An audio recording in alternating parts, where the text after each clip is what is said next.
আবারও তৃণমূল কংগ্রেস ক্ষমতায় আসবে 250টা আসন নিয়ে প্রতিক্রিয়া করিমপুর 2 নম্বর ব্লক সভাপতির।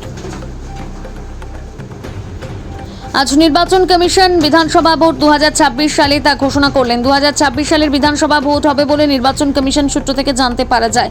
করিমপুর 2 নম্বর ব্লক 78 অ্যাসেম্বলি তৃণমূল কংগ্রেস সভাপতি কার্তিক মণ্ডল তিনি জানান যে মামাটি মানুষের সরকার আবার বিজয় লাভ করবে। নির্বাচন কমিশন বিজেপির কথাই চলছে বলে তিনি জানান, বিজেপি সরকার দেশের জন্য কিছু উন্নয়ন করেনি। পশ্চিমবাংলার জন্য বাজেটে শূন্য দিয়েছে বিজেপি, গ্যাসের দাম বাড়িয়েছে। তাই বাংলার মানুষ বিজেপিকে চায় না, মমতা ব্যানার্জির সরকারকেই চায়।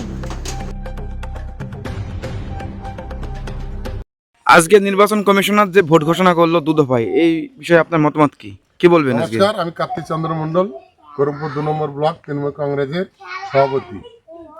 নির্বাচন কমিশনার বিজেপির মদতপুষ্ট তোতা পাখি। মোদি অমিত শাহ যা বলছে তিনি তাই করছেন। গত 21 সালে 8 দফায় ভোট হয়েছে, তৃণমূল কংগ্রেস 214-এর উপরে সিট পেয়েছে। এবারে 2 দফায় যখন খুশি যা খুশি তাই করছে। 2 দফায় কেন, 1 দফায় করলে আমরা প্রস্তুত, আমরা লড়াই নেমে পড়েছি। একদিনে ভোট করুক, তৃণমূল কংগ্রেস 250-এর উপরে সিট পেয়ে ক্ষমতায় আসবে। বাংলার মানুষ আজকে মোদী সরকার নির্বাচনের মধ্য দিয়ে আবার ক্ষমতা আসার চেষ্টা করছে। বাংলার মানুষ মুখে ঝাঁটা মারবে, কারণ বাংলার বাড়ি দেয়নি মমতা বন্দ্যোপাধ্যায়, 20 লক্ষ বাড়ি দিয়েছে। গ্যাসের দাম বাড়িয়ে দিয়েছে, ডিজেলের দাম বাড়িয়ে দিয়েছে। এবার বাজেটে বাংলার জন্য 1 পয়সা ধার্য করেনি। বাংলার মানুষ অত বোকা না। সারা ভারতবর্ষে যখন বাজেট তৈরি হয়েছে, বাংলার জন্য শূন্য। 100 দিনের কাজের টাকা বন্ধ, বার্ধক্য ভাতা টাকা দেওয়া হয় না। মমতা বন্দ্যোপাধ্যায় উন্নয়নের জোয়ার শুনলে আপনারা অবাক হয়ে যাবেন। যুবতীদের জন্য 1500 টাকা দিচ্ছে।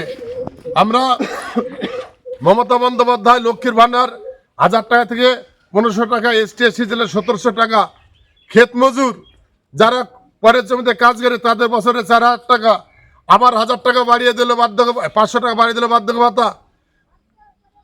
পুরোহিত মজ্জেমদের ওদের 500 টাকা বাড়িয়ে দিল। মমতা বন্দ্যোপাধ্যায় এমন একটা বাড়ি নাই যে মমতা বন্দ্যোপাধ্যায় উন্নয়ন তার বাড়িতে ঢোকেনি। মোদী সরকার, বিজেপি সরকার বাংলাকে বঞ্চিত করেছে, বাংলা ভাষাকে মানে না, আমাদের মনীষীদের বিরূপ প্রতিক্রিয়া করে। তার জবাব আমরা 26 সালে দেব। তাই যতই করুক 2 দফায়, আমরা বলি 2 দফা, 3 দফায়, 1 দফা, যখনই ভোট করুন না কেন তৃণমূল কংগ্রেস এককভাবে ক্ষমতায় আসবে। জয় বাংলা, জয় বাংলা, জয় বাংলা।